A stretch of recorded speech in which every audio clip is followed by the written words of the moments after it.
Bonjour, c'est Narek avec vous. Donc aujourd'hui, je vais corriger le premier exercice de la session 2016, première session chimie, composés ioniques et composés moléculaires. Dans la nature, les composés ioniques sont des solides. Ils sont caractérisés par une structure rigide et des températures de fusion et d'ébullition plus élevées que celles des composés moléculaires. Cela est dû à la force d'attraction électrostatique élevée entre les ions du composé ionique. Le tableau ci-dessous présente les températures de fusion et d'ébullition de quelques composés ioniques et des molécules ioniques et moléculaires sous une pression donnée. Donc vous avez les composés méthane, chlorure de sodium, eau, oxyde de magnésium, avec les températures de fusion et d'ébullition. La structure de Lewis de la molécule de sulfure d'hydrogène H2S est donnée ci-contre. En se référant au tableau et au texte ci-dessus, relevez la raison pour laquelle les composés ioniques ont des températures de fusion élevées. Donc, d'abord, d'après le tableau, vous remarquez que les composés qui sont chlorure de sodium, oxyde de magnésium, ont des températures de fusion et d'ébullition qui sont vraiment très élevées. Et en fait, ce sont des composés ioniques. Et en se basant sur le texte, cela est dû à la force d'attraction. Donc, ils ont déjà mentionné que cette température élevée de fusion d'ébullition est due à la force d'attraction électrostatique élevée entre les ions du composé ionique. Citer les composés ioniques. Les composés ioniques sont chlorure de sodium et l'oxyde de magnésium. En se référant à la structure de Lewis dans la molécule de sulfure d'hydrogène, indiquer le type de liaison entre l'atome de soufre et chaque atome d'hydrogène dans la molécule H2S justifiée. Donc, d'abord, H, c'est un élément qui ne fait que des liaisons covalentes. Donc, il faut remarquer ici que S avec H fait une liaison covalente simple, et voilà une deuxième liaison covalente simple. Donc, chaque hydrogène est en train de réaliser une liaison covalente simple avec un électron célibataire du soufre. De l'autre côté, un autre hydrogène fait la même chose. Donc, dans la molécule, on a deux liaisons covalentes simples.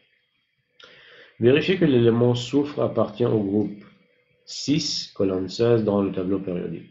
D'après cette structure de Lewis, de H2S, on peut retrouver la représentation de Lewis de l'élément soufre qui est tout à fait S avec deux doublés non-liants et deux électrons célibataires qui sont en train d'entrer dans les liaisons covalentes.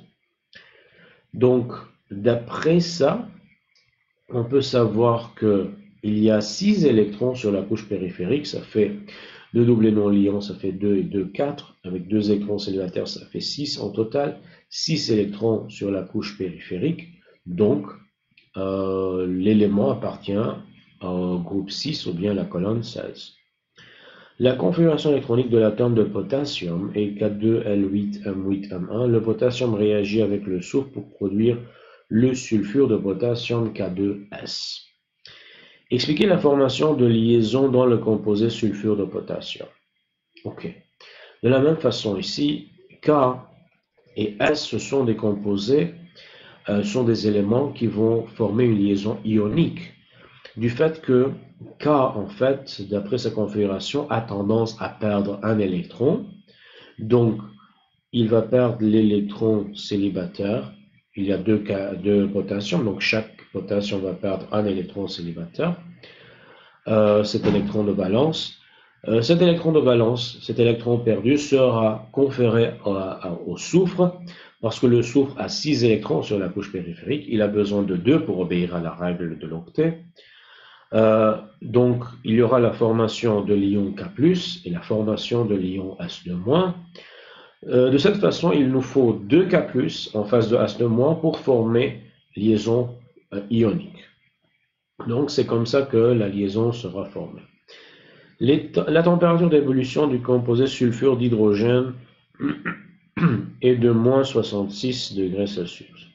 Choisir parmi les propositions données la température d'ébullition T du composé de sulfure de potassium. Donc, sulfure d'hydrogène, c'est moins 66. Maintenant, sulfure de potassium, c'est un composé ionique, ce n'est plus comme H2S, H2S, la liaison est covalente, même si ce n'est pas une liaison qui est assez forte, mais la liaison entre K2S est une liaison ionique, donc c'est une force d'attraction électrostatique qui est élevée, donc il nous faut une température d'ébullition et de fusion qui sont vraiment très élevées. Il faut dire T est égal à moins 66, non. Plus petite que moins 66, non. Plus grande que moins 66, voilà, c'est la réponse qu'il faut choisir pour dire que les températures d'ébullition et de fusion sont très élevées. Voilà, c'était ça pour ce premier exercice. Donc, je vais vous demander à s'abonner à ma chaîne de YouTube, comme ça vous allez être notifié à chaque fois que je mets d'autres vidéos, bien je corrige d'autres sessions. Et je peux en même temps partager mes pages de Facebook et de Instagram. Vous pouvez me contacter directement. Voilà, c'est ça pour cette fois-ci. On se revoit la fois prochaine.